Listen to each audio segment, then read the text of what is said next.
Question question उसने आपको दिया क्या 10.6 ग्राम 10.6 ग्राम सोडियम कार्बोनेट यानी कि Na2CO3 ओके dissolved in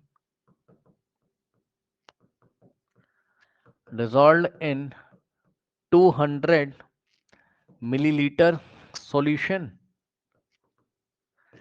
ठीक, calculate normality of the solution. Calculate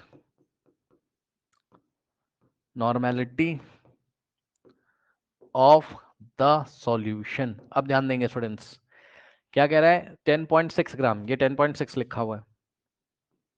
और एक बात बता देता हूं कि मॉलिक्यूलर वेट जो होता है किसका, Na2CO3 का, निकालोगे आप तो कितना आ जाता है 106।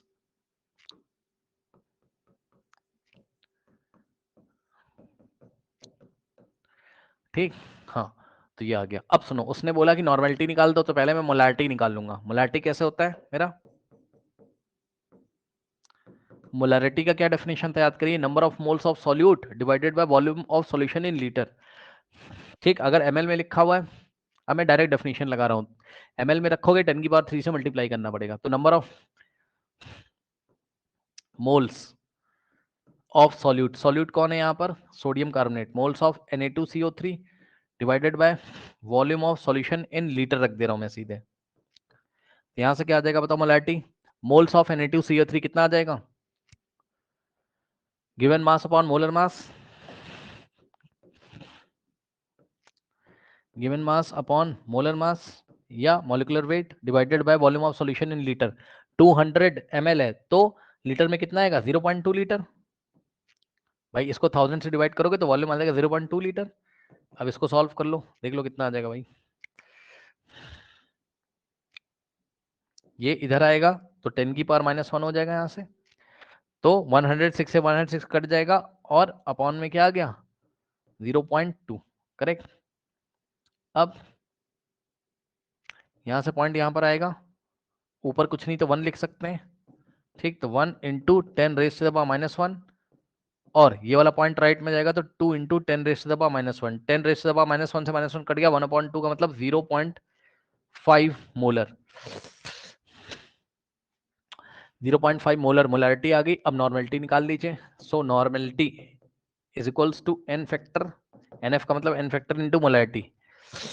सो normality is equals to N factor कितना है, सोडियम कार्बोनेट का एन फैक्टर कैसे होगा, ये सॉल्ट है, सॉल्ट में कितने पॉजिटिव हैं 2 पॉजिटिव हैं, कैसे Na2CO3 ब्रेक होगा 2Na plus carbonate CO3 2 minus, चाहे 2 total number of positive charge देख लो या नेगेटिव देख लो, 2 है तो एन फैक्टर 2 है, यानी कि 2 इंटू मोलैरिटी कितना है 0.5, तो नॉर्मेलिटी आ जाएगा 1.0 नॉर्मल। ये लीजिए, ये आंसर आ गया। अब अगर आप चाहो, ये मेथड 1 है, ये क्या है आपका M1 मेथड 1। ठीक, अगर आप चाहो उसको लॉन्ग प्रोसेस से कर सकते हो, सेम क्वेश्चन को अगर आप चाहो तो लॉन्ग प्रोसेस से कर सकते हो। अब इसी क्वेश्चन का मेथड 2 देखिए। मेथड 2 में अगर आपको नॉर्मेलिटी निकालनी तो आप क्या निकालोगे, gram number of gram equivalent of Na2CO3, number of gram equivalent of sodium carbonate निकालोगे। ठीक, divided by volume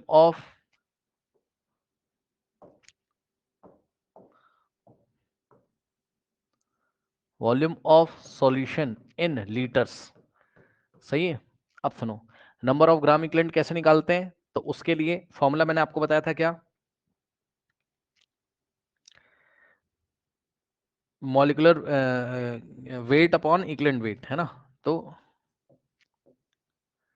gram equivalent of solute Na2CO3 कैसे निकलेगा,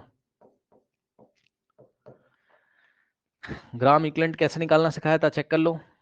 ग्राम इक्विवेलेंट कैसे निकालना सिखाया था, वेट अपॉन इक्विवेलेंट वेट से, weight of solute by equivalent weight. ठीक, और इक्विवेलेंट वेट कैसे सिखाया था? Molecular weight upon n factor. Equivalent weight कैसे आएगा? Molecular weight upon n factor से। मॉलिक्यूलर वेट कितना है? Na2CO3 का 106 अपॉन एन फैक्टर कितना था? 2। सही है, तो ये आ गया इक्विवेलेंट वेट। अच्छा, वेट कितना दिया है? 10.6 ग्राम। तो वेट की जगह कितना रखोगे?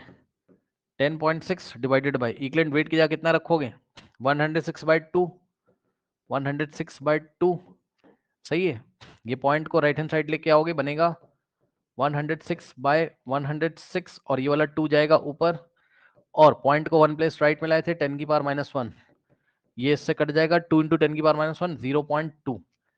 ठीक, तो ग्राम इक्विवेलेंट ऑफ सोडियम कार्बोनेट कितना आ गया? 0.2। यहाँ जाएंगे, नंबर ऑफ ग्राम इक्विवेलेंट की जगह 0.2 अपॉन में वॉल्यूम ऑफ सॉल्यूशन है ना, तो volume of solution in litre कितना दिया हुआ है? 0.2। 0.2 लीटर, ये कट जाएगा, आएगा 1 का मतलब 1.0 नॉर्मल। ये लीजिए, ये इतना लंबा प्रोसेस है, तो मर्जी है आपकी, आप चाहें ऐसे कर लो, ठीक, और आप चाहें ऐसे कर लो। सिंपल सा फंडा है, normality is equal to N factor into molarity, बस खत्म। ठीक।